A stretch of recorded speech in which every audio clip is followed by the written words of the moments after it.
Hello everyone. Today I am going to teach you the remaining questions of chapter 11 exercise 11a. Question number 7. Count the number of line segments draw in each of the following figures and name them. आपको इसमें क्या बतानी है? Line segments बतानी है. तो यहाँ पे लाइन सेगमेंट्स हैं हमारी AB, AD, AC, BD, CD and BC और इन सबके ऊपर लाइन सेगमेंट का साइन. ओके, नेक्स्ट फिगर देखिए. हमारा जो दे रखा है उसके अकॉर्डिंग हमें लाइन सेगमेंट्स बतानी है.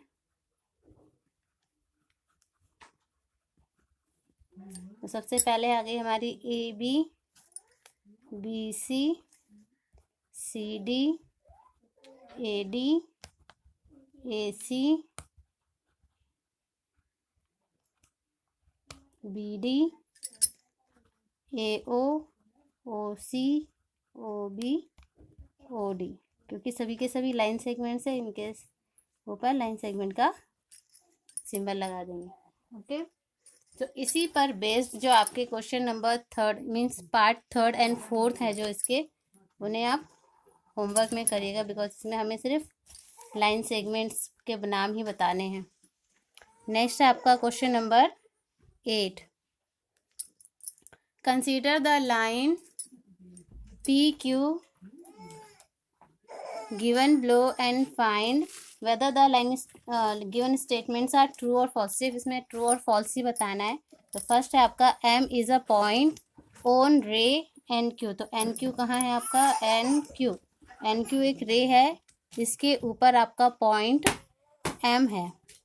तो ये स्टेटमेंट आपकी क्या होनी चाहिए? फॉल्स है, बिकॉज NQ के बाद M दिया हुआ है. तो ये हो गई आपकी स्टेटमेंट फॉल्स. नेक्स्ट है L is a point on रे MP.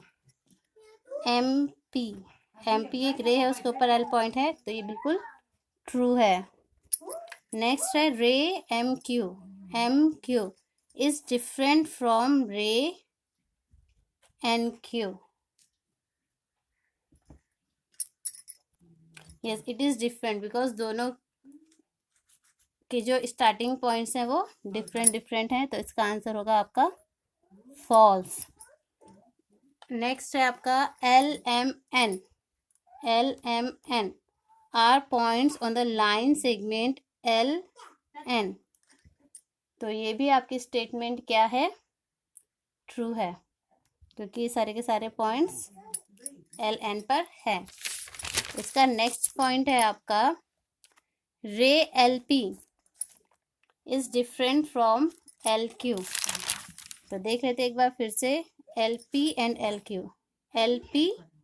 LQ दोनों ही ऑपोजिट डायरेक्शंस में है और ये बता रहा है कि डिफरेंट है. तो ये हमारा क्या हो जाएगा? Statement true. नेक्स्ट है क्वेश्चन नंबर 9. ये भी आपका ट्रू फॉल्स है. T for true statement and F for false statement. तो every point has a size. हर एक पॉइंट का एक साइज होता है. तो ये है हमारा आंसर फॉल्स, बिकॉज हर एक पॉइंट तो पॉइंट होता है. ये यहाँ भी पॉइंट है, वहाँ भी पॉइंट ही है. A line segment has no length. तो लाइन सेगमेंट की तो लेंथ होती है, इसलिए ये भी फॉल्स है आपका. नेक्स्ट है एवरी रे हैज़ अ डेफिनेट लेंथ. रे में डेफिनेट लेंथ होती ही नहीं है, इसलिए ये भी फॉल्स है. नेक्स्ट है the ray AB is the same as the ray BA. ये भी क्या है? फॉल्स है, बिकॉज इसमें एंड पॉइंट जो होते हैं वो अलग अलग हो जाते हैं, इसलिए ये स्टेटमेंट फॉल्स है. फिफ्थ स्टेटमेंट है the line segment AB is the same as the line segment BA. ये आपका ट्रू है, क्योंकि यहाँ पर जो दोनों की लेंथ होती है वो सेम होती है. The line AB is the same as the line BA. ये भी स्टेटमेंट आपकी ट्रू है, क्योंकि दोनों की ही स्टेट जो होती है लेंथ वो हम मेज़र नहीं कर सकते और दोनों ही साइड एरोज होती हैं. नेक्स्ट है 2 points A and B in a plane determine a unique line segment। तो इसका आंसर भी क्या है, ट्रू है। अगर हमें 2 ही पॉइंट्स दे रखे हैं तो उनसे सिर्फ एक ही लाइन बनेगी। 2 intersecting lines intersect at a point। तो ये भी स्टेटमेंट क्या है, ट्रू है। कोई भी 2 लाइंस होंगी इस तरीके से तो वो किसी एक पॉइंट पर जाकर इंटरसेक्ट करेंगी। तो ये स्टेटमेंट हो गई आपकी ट्रू। नेक्स्ट है आपका क्वेश्चन नंबर 9 इसका। 2 intersecting planes intersect at a point. तो प्लेन्स एक दूसरे को इंटरसेक्ट नहीं करते हैं एक पॉइंट पे, तो ये हो गया आपका स्टेटमेंट फॉल्स।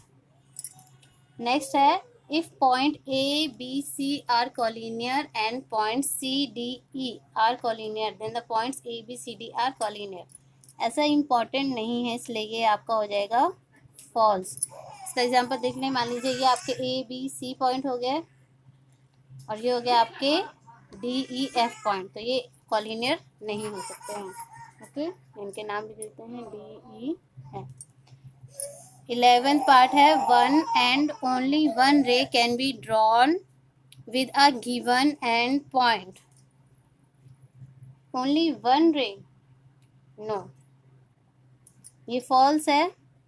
बिकॉज अगर हमें सिर्फ एक ही पॉइंट दे रखा है तो इस पॉइंट से हम बहुत सारी रे खींच सकते हैं। Infinite, we can count them, इतनी रेज हम खींच सकते हैं। Okay, now come to the next. An unlimited number of lines can be drawn to pass through a given point. तो ये आपका स्टेटमेंट बिल्कुल ट्रू है। एक पॉइंट अगर आपको दिया हुआ है तो उससे हम कई सारी लाइन सेगमेंट्स यानी कि infinite line segments line segments बोल रही हूँ, लाइन्स को हम खींच सकते हैं। लास्ट क्वेश्चन है आपका इस एक्सरसाइज का, फिल इन दी ब्लैंक्स। इसका फर्स्ट पार्ट है a line segment has a dash length. Line segment में क्या होती है, डेफिनेट लेंथ होती है, इसको हम मेजर कर सकते हैं। नेक्स्ट है अ रे हैज डैश एंड पॉइंट। रे में कितनी एंड पॉइंट होती हैं, ओनली 1 एंड पॉइंट। थर्ड है a line has dash end point, no end point, line में कोई एंड पॉइंट नहीं होता है। अ रे हैज नो डैश लेंथ यानी कि डेफिनेट लेंथ। एंड लास्ट है आपका a line dash be drawn on a paper. तो इसमें लिखेंगे कैन नॉट, क्योंकि एक लाइन को हम सिर्फ पेपर पे रिप्रेजेंट कर सकते हैं, उसको ड्रॉ नहीं कर सकते हैं। ठीक है, तो ये हो गया आपका यहाँ पे चैप्टर कंप्लीट। और अब आपको इसके बाद क्या करना है वो मैं आपको बता देती हूँ। Chapter number 11